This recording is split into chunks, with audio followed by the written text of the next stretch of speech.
This is the third time that I changed the water. Under observation pa rin si Fishy. It's already 4 in the morning. Actually, parang 3:30 yata or 3:30 a.m. something like that.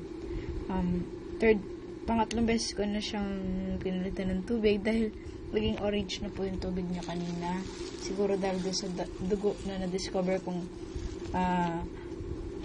lumalabas dun sa hasang niya kanina. Nilagyan ko na ng improvised gloves dahil baka kasi di ba may nail polish ako, kalalagay lang. It's considered as a chemical, baka mas lalo maapektuhan yung yung bleeding niya. Kaya siguro kapag nakikita natin siya nakatiyaya tapos change natin yung water, may patay na isda. Siguro dahil dun sa dugo na tumatagos dun sa sa asang niya. Tapos, di ba, mapapansin natin ang dumi na ng tubig, kulay orange na. Dahil siguro dun sa bleeding. Unhealthy po si Fishy. Kailangan natin siyang ipabet siguro. Sa ganun.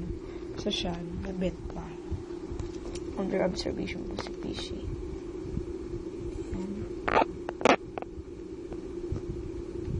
Fishy, don't give up. Kaya mo yan. Kaya pala siguro hindi ka na nagtatatalon kasi meron kang nararamdaman. Siguro gagawa yan ng pagtatalon-talon mo. Siguro kaya nagkakaganyan ka. Ikaw kasi makulit ka eh. Kailangan ko siyang hawakan ganyan kasi tatabingi siya. So, magpupuyat ako. Hanggang makarecover si Fishy. Namutay na si Fishy. Dati yung bright na pagka-orange niya ngayon. Ang patlaan na niya.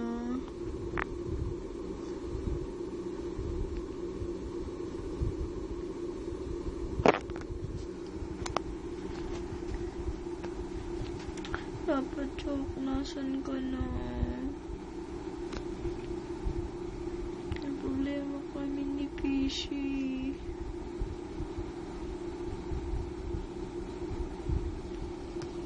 Fishy's dying.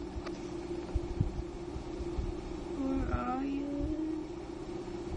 Wala ako doon. Di kita mo-text. Tawagan. Papa Choke.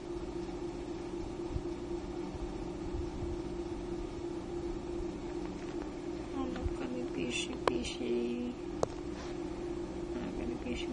baby. Ayan. Sige.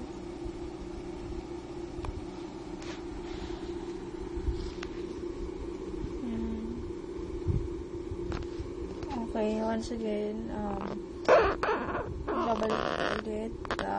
Time to time, i-video ko, i-cover ko ang